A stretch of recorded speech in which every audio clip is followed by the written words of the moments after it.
Okay, Institutional Animal Care and Use Committee. Is everybody familiar with that, or is that a new term for most people? No? So it's like the IRB, but it's for the animals. So in some ways it's more regulated than the IRB is, because you don't have disclosure forms that animals can sign. So we really have to. It's really true. So let's see. We've got different folks in the room. So we've got some vets students, vets. Auburn? Yeah, we're using your big, what is it? You got a T14 or T10 magnet down there? Yeah. And then pharmacy students, we got some pharmacy students too, okay. Med students? A lot of them. A lot of them, and then some public health, all right? Okay, good. All right, so I don't know if you're going to be doing animal research or not, but if you are going to be doing animal research, yeah, you're going to need to know about it. So let me kind of walk you through this. I'm going to start out just telling you what the makeup of the committee is. So we have 19 primary members and 24 alternates on this committee. So it's a large committee, and this is made up of scientists, non-scientists, community members, just a variety of people. All of these people are appointed by the Vice President for Research and Economic Development. That's Dick Marquez. And so I work for Dick Marquez. That's who I report to.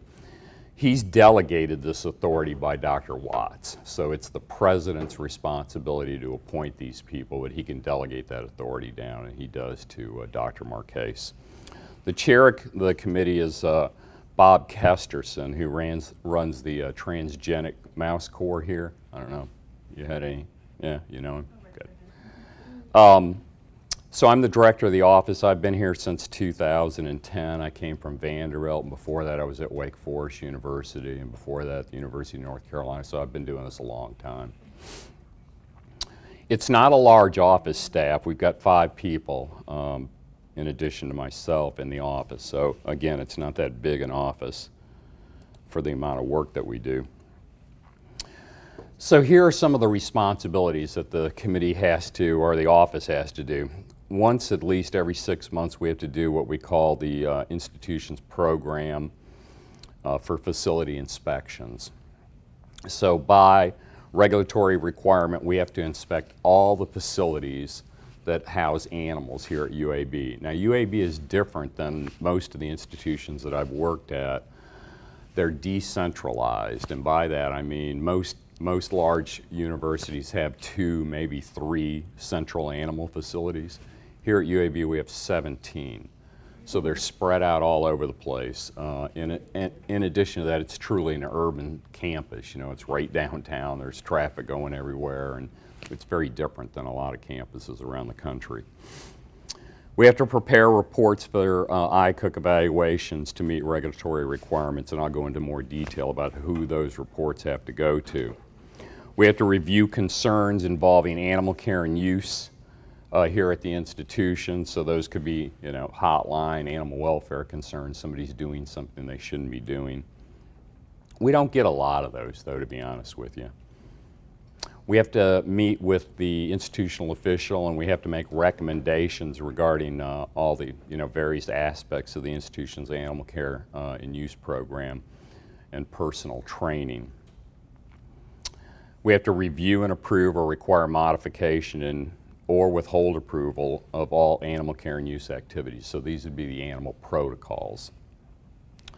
We also occasionally have to suspend animal activities that are out of compliance with regulations or UAB policies. That doesn't happen too often either, fortunately. So we review projects involving the use of live vertebrate animals. We do some invertebrate research here at UAB. Most of that's done in the biology department, and those protocols, we're not really required to have animal use protocols for those, but we do want to kind of know where that work is and where those animals are being housed. We also review subcontracted work that is going on at other institutions, so you get all kinds of different kind of contracts here. So people get contracts or grants, and then they subcontract that work to other folks, or other folks get grants and contracts and they sub that work to us. So there's those types of things that we have to review as well in our office. So I ran these numbers last week. UAB, compared to the IRB, these are not great big numbers. I think they must have had, what, about 4,000 active protocols.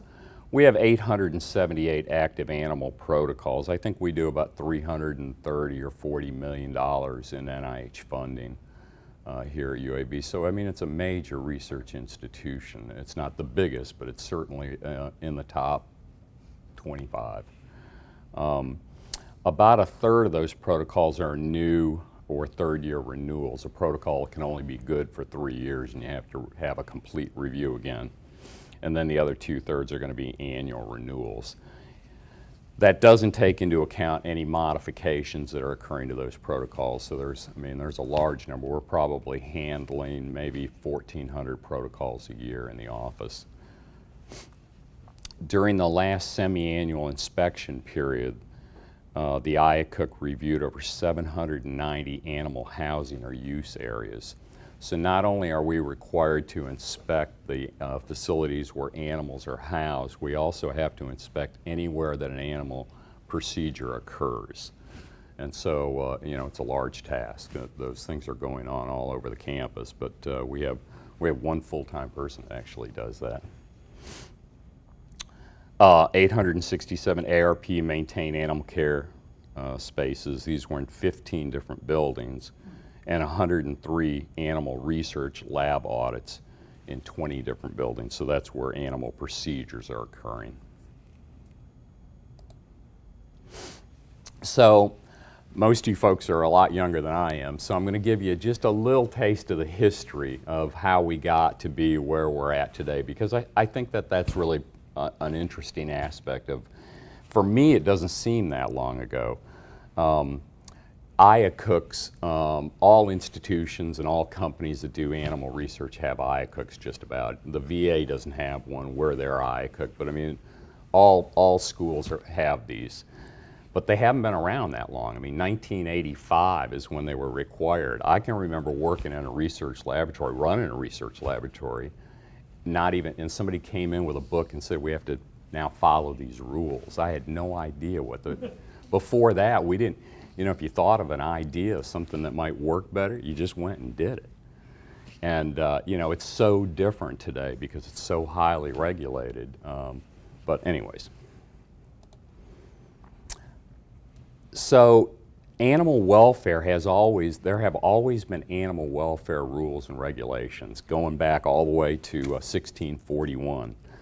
And these were directed towards agricultural animals, of course, because people didn't have pets back then.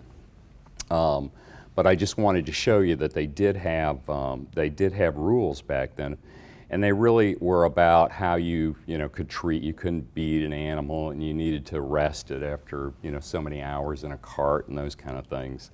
And that's what some of this is. I'm not going to bore you with reading everything. You can go back and look at these slides later if you're interested.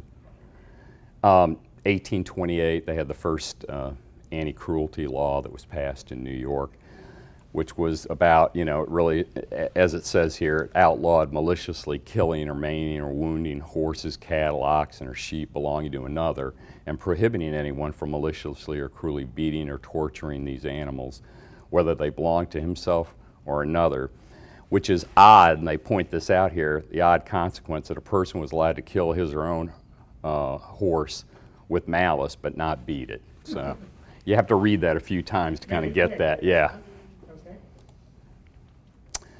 This was the first federal legislation, and it's called the 28-hour law, and the reason I put this up here is because it kind of really impacts our transportation laws now for animals. So this again was about how many hours you could keep animals in, I think rail cars are what they were talking about in particular here, but every 28 hours they had to unload them or feed them and water them and give them some rest. 2007, the USDA expanded this interpretation to include trucks as well as trains. So didn't change that much. I mean, from 1873, and they just expanded a little bit to fit our modern day transportation needs. Okay, so has anybody ever heard of this Pepper, the Dalmatian? Nah, probably not. It was a big deal. So in the summer of '65, there was this family up in Pennsylvania, right? And they had this pet dog, Pepper, a Dalmatian. And the dog, they would let it out. They had a farm, and they'd let the dog out to do its business at night. Sometimes the owner would take the woman, she was a nurse or worked in a nursing home, she would take it with her to work. The old folks there at the nursing home really loved the dog. Anyways, the dog got gone one night. They let it out and it was gone. So they started looking for this dog, and it turned into a big deal. It turned into, you know, where they got an idea of somebody that had the dog, and they went there and they wouldn't let them in, so they got the police. They wouldn't let the police in, and the FBI got involved. Then a state senator got involved, and it was a big deal. The bottom line was, here are the owners of the dog, Julie and Peter. This guy, Jack Clark, down here, this was a guy they think took the dog. So the practice back then was that people would go around and steal dogs and cats, and they would sell them to research institutions, because they didn't have what like they do now, Class A and Class B breeders. Anybody ever heard of that? So Class A are purpose-bred animals, which we use exclusively here at UAB. We don't get dogs from the pound. All the animals that they use in research are purpose-bred animals. But back in the day, and up until just a few years ago, most institutions were also getting what they called Class B dogs or animals, and those were coming from pounds and things. You know, they wanted that genetic mix of mutts, you know, that they could do the research on. So they've stopped all that. But back in the day, this guy went around stealing dogs. So by the time they found out where the dog was, it had been sold to a research institution in New York City. And they did a botched pacemaker implantation that didn't work, and had to euthanize the dog, and they had cremated it by the time they got there. But this was the beginning of the Animal Welfare Act. So this was a long time ago, but it generated a lot of publicity. This was an article that was in Sports Illustrated, which seems really odd. Why would it be in Sports Illustrated? But apparently Sports Illustrated did a ton of these kind of articles back then, all kinds of things that had nothing to do with sports.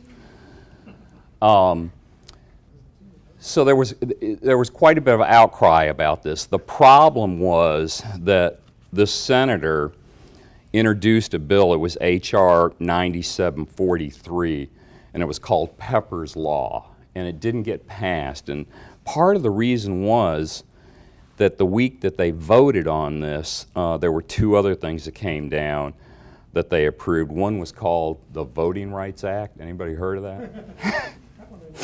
The voting right. The other one was to add Medicare to the Social Security program. So that was another big one. So it just got kind of washed away, and so it didn't have enough support to pass at that time. But it didn't take long after that.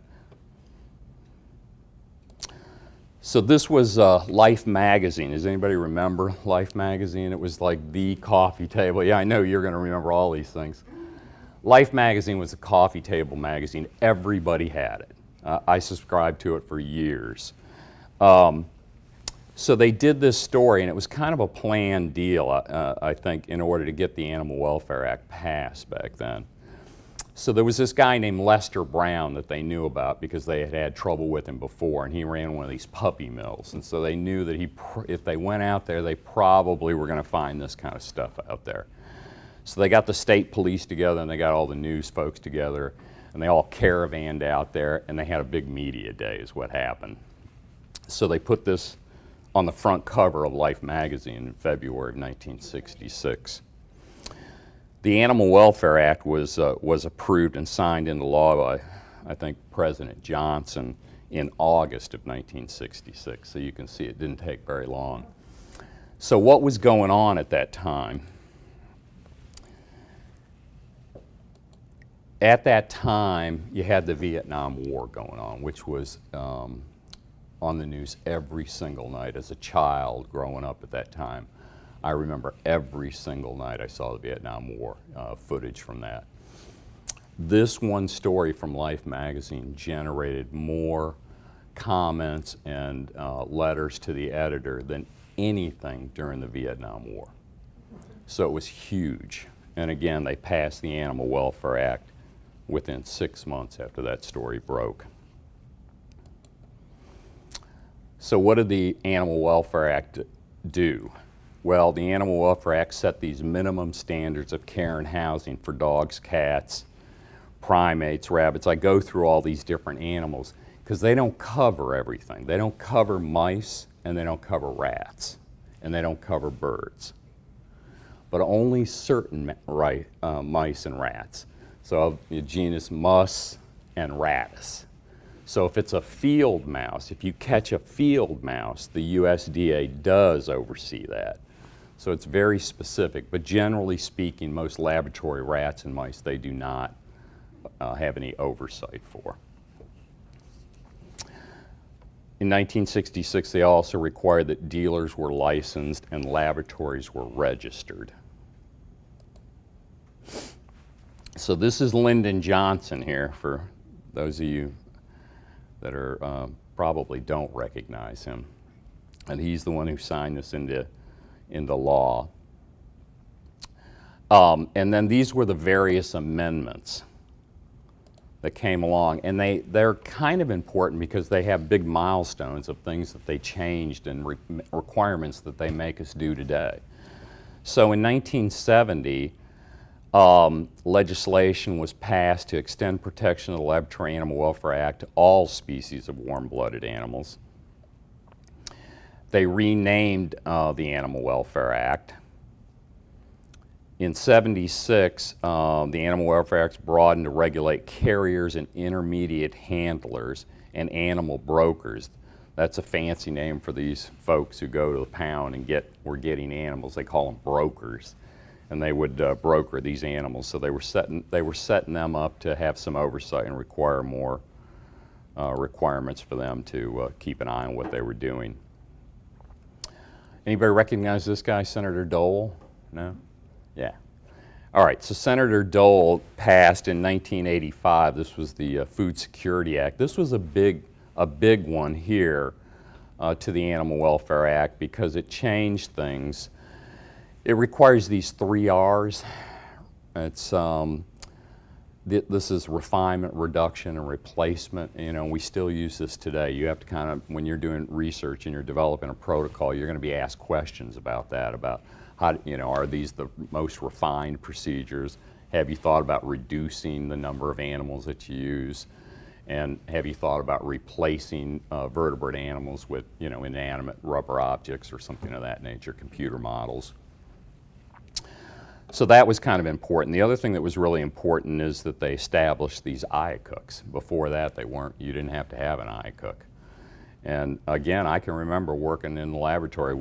We just kind of did whatever we wanted to do at that point. They had a committee that reviewed something that you would write up, but it was nothing like it is today. Absolutely nothing like it was today. And again, I can remember being in a lab thinking about, I'll bet if we shock these rats, they'll do this much quicker. And so we just got the stuff together within a few minutes, hooked it all up, and tried it. And today, they would run you out of town if you did that. You just would be, I don't know what would happen to you. You'd probably lose funding or something. It would be terrible. So it goes on here that they did some other things here. Clarifies humane care to include specific criteria such as sanitation, ventilation, and housing. Directs Secretary of Agriculture to establish regulations for exercise for dogs, physical environment adequate to promote psychological well-being of non-human primates. Specifies that animal pain and distress must be minimized. You know, years back, they didn't think animals had the same pain sensors You know, the vets, I'm sure you've heard this, or you will hear that, you know, they didn't even do the pain medications. They didn't even think about that. It wasn't really required or necessary that animals needed those kind of things. And that's not that many years ago. I'm talking within the last 30 years. So the history is kind of interesting. Then in 1990, I think they passed the Pet Theft Act was passed. It's an amendment to the Animal Welfare Act, and it requires a 5-day holding period at the pound before they can release animals to dealers, and notification of owners that pets may be used in research. So when I was reading through that thinking, so I guess what that means is that if you can't take care of your pet anymore and you want to drop it off at the pound or something, that then they would notify you in writing some way or another that this animal might be used in research. So the law requires that happen. 91 was the final improvement to the Animal Welfare Act. So the definition of a USDA animal is any live or dead dog, cat, non-human primate. It's interesting, live or dead. It doesn't. Yeah, that one is kind of interesting. Warm-blooded animals is being used or intended for use in research, teaching, testing, experimentation, or exhibition purposes, or as a pet. Again, this excludes birds, rats of the genus Rattus, and mice of the genus Mus, bred for use in research. Livestock animals not used for research purposes are excluded. They're covered under ag rules, so it's a whole different thing. So what are some of the requirements for the Animal Welfare Act? Now this is just NIH, so I'm going to go over, there's like 2 main regulatory bodies. The USDA is one, and Office of Laboratory Animal Welfare is the other one. So requirements for research institutions, registration filed with the USDA and updated every 3 years, so we do that. We have to do annual reports. I have to do them in the last quarter of every year. They're not that difficult, but you have to get them in on time, and they're put out there for the public to see, so everybody can grab all this stuff. Assurance that UAB is adhering to the standards and regulations under the Animal Welfare Act. In the report, I have to put the number of animals used that have been used in the last year and the pain categories that they're used in. So there's 3 pain categories basically. There's C, D, and E. And the way you remember those pain categories, either there's no pain, or there's pain that's relieved with analgesics, or there's pain that's not relieved. And those things have to be, you know, scientifically justified and approved by the ICA committee, but those are the pain categories basically. And we have to list the location of the animal facilities. Of course, we code those things so that the anti-vivisectionist groups can't grab that off the websites and then run down there and do some terrible thing.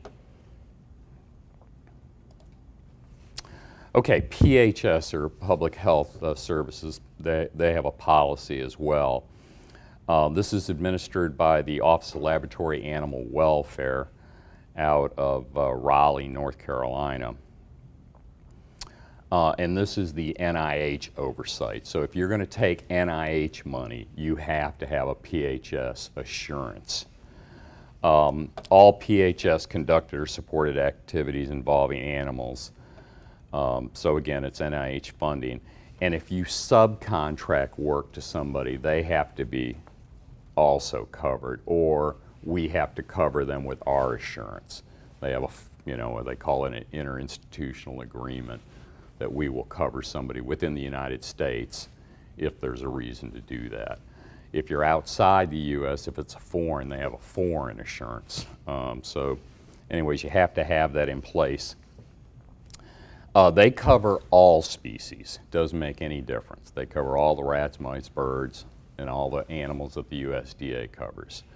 And they're kind of the policing force on this. If you had a bunch of cages that got flooded and the animals drowned or something, that has to be reported to them. And you have to write a report immediately to them, and then you have to follow it up with how that happened and why that happened and how you're going to prevent it from happening again. So they want to know all those details. So what are the requirements? Well, the first one here is nice because it's compliance with the USDA Animal Welfare Act regulations. So they kind of cross in there. It would be much simpler if we only had one regulatory body, but nonetheless, at this point, that's not going to happen, and they have to kind of have a reason for their own existence. But so one says you have to follow the other's rules. They have a book, the Guide for the Care and Use of Laboratory Animals. So it's kind of like the little Bible that you have to go by, and it's broken down, and I'll talk about that in just a moment. Compliance with the U.S. government principles for the utilization and care of vertebrate animals used in testing, research, and training. There's like a bunch of little rules that you have to follow. And that's what they're called, the U.S. government principles. I think there's 12 of them. I should know all those things, but my head is full. I just can't remember all those things anymore.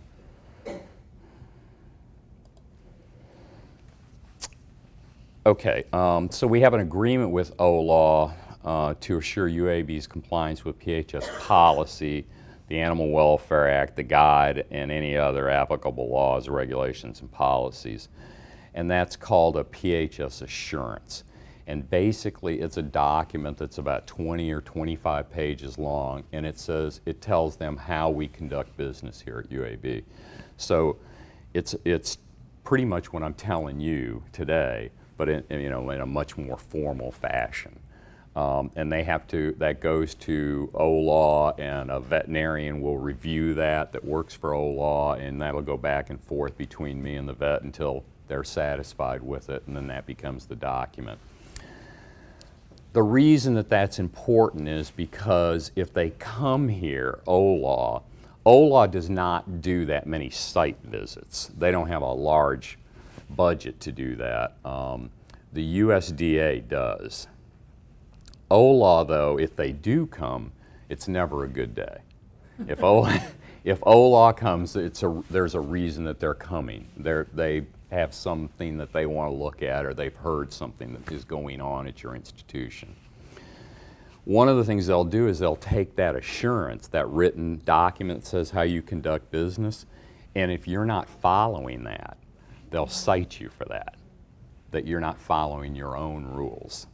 So it's important that you follow your own rules. The same goes for any UAB internal policies. Most of our policies we have converted to standard operating procedures now, and we do that to duck that so that they can't say, well, that's your policy. No, it's our standard operating procedure. There is a difference. So anyways, that's going on. USDA comes every year. They have a veterinarian medical officer, they call them VMOs, and they're badge-carrying people. They'll come to Dr. Marquese's office, and they'll present their badge, and they'll say, we're here to do an inspection.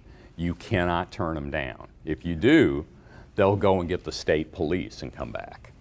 They'll go get the state police, I think would be their first stop. Then they might get some federal police, come in marshals, I imagine. We never do that. We're always happy to see them. We're always happy to see them. And so they inspect all the animal facilities. And then as they're going through the animal facilities, you have to keep a cage card, and it has information on there. And one of the things it has is your protocol number, your approved protocol. So if it's the same as it is with the IRB, similar at least. You go out and get a bucket of money. They call that a grant. You go out and get a bucket of money and you bring it back. Can you do work here? No, you can't do work here. You have a bucket of money, but you cannot do work. You have to get a protocol written, a UAB specific protocol, and you have to get your peers to approve that. They call them the committee, and they have to approve that. Then you can conduct the work. They won't give you the money. They'll send the money to the finance folks here at UAB. They won't put it into your account to spend it until you get that protocol approved. So that's kind of how that works. All right. We have to do a new assurance every 5 years. I've done one since I've been here because I came here in 2010. I got to do another one next year. So I'm not looking forward to that, but every 5 years you got to do those. I also do an annual report to them as well. It's different information. They want to know about those semi-annual inspections. They want to know the dates that they were done because there's that 6-month requirement. They have to be done every 6 months. And so they look at the dates that I give them, and it has to be in the same, it has to be within a 30-day window that those things are occurring every 6 months. And if it's not, they'll cite you for that and say, you're going over too long, you know, you have to tighten that up. So what are consequences of violating the PHS policy? Well, it's suspension of all activities sponsored by the Department of Health and Human Services. Here's the guide. This is the older guide, and this is the new one here.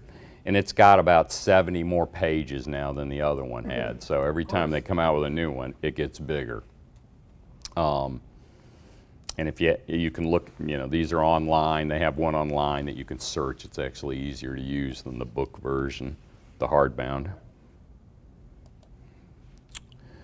It's organized into these 5 chapters, the key concepts, animal care and use program. So it describes how an animal care and use program should operate. It describes environmental housing and management, so that's how many decibels it can have, you know, in a room, and where your cage wash should be located, and those kind of things. ALAC, anybody heard of them? So they're like the gold standard. I don't know what they would be like compared to anything else. So it's the Association for the Accreditation of Laboratory Animal Care. It's not a requirement. You don't have to be ALAC accredited unless you take money from certain people, like the American Heart Association, the Department of Defense. So it's not required, but kind of is, because they do, some of these funding agencies do require that you're ALAC accredited. They consider it the gold standard. You know, it's an accreditation process that's done by peers. So scientists from UAB, I think Dr. Weiss and several others here, are site visitors. So they get some kind of secret message to go to this place and not tell anybody, you know. And so they fly there and they stay for a week. So we have that done every 3 years here, and they'll show up, and we know they're coming because you have to give them a binder. We have a program description, it's called. It's a tremendously terrible document that you have to put together that talks about everything that, you know, about your program. It's a great big document. And if you ever get a job somewhere and somebody gives you that and says you have to do the program description for the university, you'll crawl in the corner for a little while, and then you'll come out and you'll work on this thing. Anyway, so we do that and we send it to them, and they show up and they're here for a week. And it's happened twice since I've been here. And so it's helpful if they're people you know. You know, it's a world of people. I'm not saying it makes a difference, but it doesn't hurt that if they show up and there's somebody that you know. But they do the same thing kind of that the USDA does. They visit all the animal facilities, but they do other things like go around to the labs. So we have meetings in the auditoriums, you know, where if you're doing research work and ALAC is coming, you'll get a notice to come to one of these meetings, and we tell you kind of how to prepare for that. One of the things that they love to do is they go around, they're looking for programmatic issues. They don't care about a one-off kind of thing. Well, this person didn't know that. So what they'll do is they'll go around the research laboratories, and they'll ask you a question, they'll ask you the same question, and then they'll come over and they'll ask you the same question, and they all get together and make a decision as to whether that's a programmatic issue. Like one of their favorite things is, who do you report an animal welfare issue to? If you see something, who do you do that? Well, if you don't know that, the best thing to do is to say, I don't know it. But anyways, that's what they're doing. So they come once every 3 years. We've been with them since way back. We have a very low number, like 007 or something, so they're real proud of that they have this long-standing accreditation with them. So they have the same kind of things. They use the guide as their main document, so they don't have like a separate book like the USDA. The Animal Welfare Act is the only one that kind of has a separate book. So they use the guide. Again, they come once every 3 years. You have to do an annual report to them as well that talks about the animal care and use program. It's not as, I don't worry about this one as much as I do the other two. Just a Venn diagram here that shows the relationship between these organizations. They, between the two, USDA and OLA, on this guide. Then I stuck ALAC in here. This is just a summary of kind of what I've already told you. So USDA, cats and dogs and the warm-blooded animals, except rats and mice, and birds are not in there either. OLA covers everything, all the rats, all the mice. So in summary, I think these are just kind of some of the take-home points here. Animal research is highly regulated. If I didn't demonstrate that with these slides, it is highly regulated. Our main concern for the IACUC is animal welfare. It's the absolute #1 concern. The animals, you know, we do not want animals experiencing undue pain and distress. And that's a point too. Animal pain and distress is managed very similarly to that of human patients. They use the same drugs. I mean, buprenorphine, Bupinex. We use the long-acting 72-hour, which is the cutting, I mean, that's the newest stuff on the market. Animals get the same stuff that humans do. They just get it in smaller doses. The animal welfare, again, is our main concern. I mean, we're here to do business as well. It's not a petting zoo. And there, you know, part of this is somewhat distasteful to a great many people, but I think most surveys that are done with in the general population, people are glad that animal research is occurring. They don't want to know about it. It's kind of like, you know, I do all my hunting at the meat market, at the grocery store. I really don't want to know about the slaughterhouses and those kind of things. You know, that's really true. But I think most people believe or know that the importance of basic science research. It's, you know, this is an important point too. I think animal research is a privilege to do. It's not a right. You know, that sounds a little soft and that kind of stuff, but I think it's true. I think, you know, there are a lot of animals that give their lives up, you know, so that we can have a greater understanding of whatever particular thing it is. And science moves at a very slow pace, as we know. But again, it is a privilege, and it's not a right to do that. Whole animal models cannot currently be replaced by simulated models. I'm here to tell you that. Lots of people will tell you that, and if you see anti-vivisectionist people, they'll show you these pictures, and they're just poorly informed. I did a talk over at Children's Hospital to a bunch of pediatric fellows not long ago, and their main concern was that I would fight here to allow them to maintain the use of ferrets in their training. They use ferrets because they're similar to babies, I guess, you know, throats, larynx, whatever. So when they're intubating, they use ferrets. And a lot of folks would like to stop that kind of behavior, you know, for them to use those. And so they were very concerned that we would support the need for those. You know, and basic science research translate directly to bedside treatments for humans and for animals. That's the other part. People don't realize that a lot of the treatments or a lot of the science that's learned from doing animal research also benefits animals, not just human beings. So again, some of the various things that we've overcome and many things that we haven't. Of course, the iron lungs, everybody's probably seen those pictures, but I can't imagine having lived through something like that. We've got the Zika virus now with HIV, heartworms in dogs. I mean, most of that basic science work now that's pretty preventable for animals. Again, here are some contacts.